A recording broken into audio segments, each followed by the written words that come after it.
Hey, how is everyone doing? I am very excited to present my talk to you. In case you didn't know, my name is Alvia Crescent. I go by the name Inspiring Alien online, and my pronouns are he, him. You can find me on YouTube by the name Inspiring Alien and also on my website inspiringalien.com. Starseed energy work with astrology and tarot. And I'm going to go into a bit of an overview of this method. This is all about, starseed energy work with astrology and tarot. What I'm really talking about here is the energy, like the starseed consciousness and the energy of it, and how to work with it, and what this can do for us basically. By the end of this webinar, you will be kind of have an idea on what this means, how this type of energy can even show up in the real life. And I do believe that tarot and astrology can also, because they are also very practical tools, so they can show us how energy shows up in our daily lives as well. So I feel like that's where this is, very useful in as well. With that all being said, I'm gonna introduce this topic by kind of going into what a starseed is and how this kind of maybe differentiates from like earth seed, because I kind of feel like there's a little bit of a difference there as well.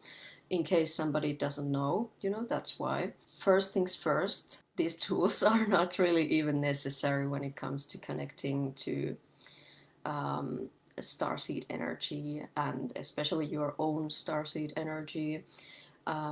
Because what a starseed really is, we're talking about a soul that is from extraterrestrial origins. So basically, alien or other type of extraterrestrial kind of soul origin. What kind of differentiates this? Say a soul that has only been human versus a soul that has been other than human, but not necessarily in other places of the universe, versus a soul that has been extraterrestrial outside Earth, basically. So that's kind of the difference between, somebody who's kind of been just a human, Earth seed, a spirit that's maybe, being an animal or a crystal or another type of spirit. So say like Lemurian or Atlantean or inner earth or even like Fae, mermaid energy. Those type of souls are kind of more like earth seed type of things. But what makes a starseed difference is, I guess we're coming to this conclusion now, that, it's extraterrestrial. It is not just human, but it can be. Like personally, for example, um, I have many starseed past lives and like soul origins, as well as human past lives, earth past lives, all that jazz. And we're basically talking about this like multidimensional experience of self in many different, forms. But there's also, like I kind of already said, there is an overlap to Earth consciousness sometimes. Usually, yes, a very strong connection to Earth consciousness. Like even though it might sound a little bit, contradictory to this, but this is because Earth itself also has a multidimensional spectrum, and in a way, like even we think about this as plants and crystals also having their own kind of soul and consciousness in a way, but it just works in a different way than, say, an animal or a human soul. So that's another thing to kind of think about. For example, the crystal consciousness, it almost becomes this web of consciousness, because it's like a crystal doesn't necessarily have its own individual soul. They have their individual energies, but they're almost like in this little web, not so little, but like a web of consciousness that ties them together, and their kind of multidimensional spectrum um, connects them in a way. So that's kind of something that I wanted to say in the beginning. And And the whole idea here is that, you know, there is infinity of potentials and there's infinity of origins even, you know, there's all these possibilities of what your soul can be. Um, and that's like a big theme here, and that is one of the big reasons also why we might want to consider doing this. We want to be able to kind of access that infinity, multidimensionality, and the full potentiality of everything. And that way we can really go beyond, like, not just our comfort zones, but like beyond what we know, and just accept that there is so much that we don't know. And that's another thing that I would want to say, like we say, like we don't necessarily even know like all of the possible starseed origins that are there, because there can be so many. Like you can be from a star in like a faraway galaxy that we haven't seen yet by like human telescopes and stuff.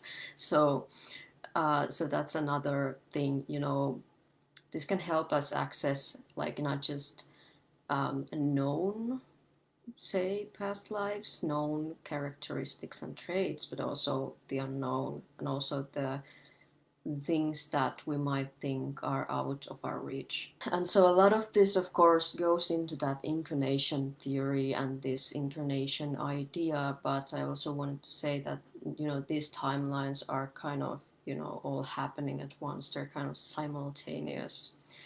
And um, and so therefore there is kind of also this past, present, future going on all at once. There's also like future selves and whatnot. I've been kind of focusing again on how this connects to some extent with the earth consciousness. But another thing that I like to say about, you know, just the star seeds and what kind of happens when a star seed just lives on earth. This is almost like we channel this multidimensional and extraterrestrial consciousness into our environments, and then what kind of happens is that we raise the sort of vibration around us. This is kind of why a lot of starseeds also resonate with the light worker term, or the role of the right light worker.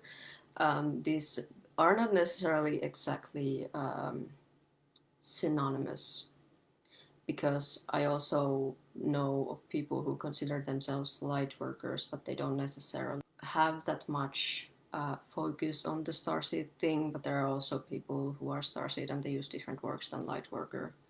And I kind of use it sometimes, not always, but sometimes. I don't really feel too weird about it, but there are, of course, there's some like associations to this word that make people kind of shy away from it, but I don't really want to go into that too much here. But there is this deep like connection and consciousness to energy flows and exchanges, and I feel like that's one of the big things that, you know, especially for me, as I've been reading tarot cards and astrology, is just tapping into that flow of this energy, you know, energy flows, energy exchange, how energy goes, you know, that type of thing. That's where kind of my focus has, for the most part, always been. That's kind of where starseeds can be very tapped in. And also when it comes to planetary consciousness, and that's another, of course, another topic of this talk, astrology, talking about the actual planets, so we can feel very in tune with that, as well as like other galaxies and stars. So we can kind of access that full potentiality, and we can kind of see how everything is connected, as well as tapping into these skills that we all have, that we can have from our past lives, or that we are very much in tune in the present. So like that's just when it comes to the birth chart, but also there can be something in our, like, say, our current timeline that we are experiencing, that we are kind of connecting to. And we can also see like maybe there are any lessons that we might be learning that are more, just more than just your day-to-day life. Like it's like connected to something that feels bigger and again more interconnected to this, again, this web of consciousness, and the source that is all like, it feels more like it's deeper. That's probably the best way I can explain it.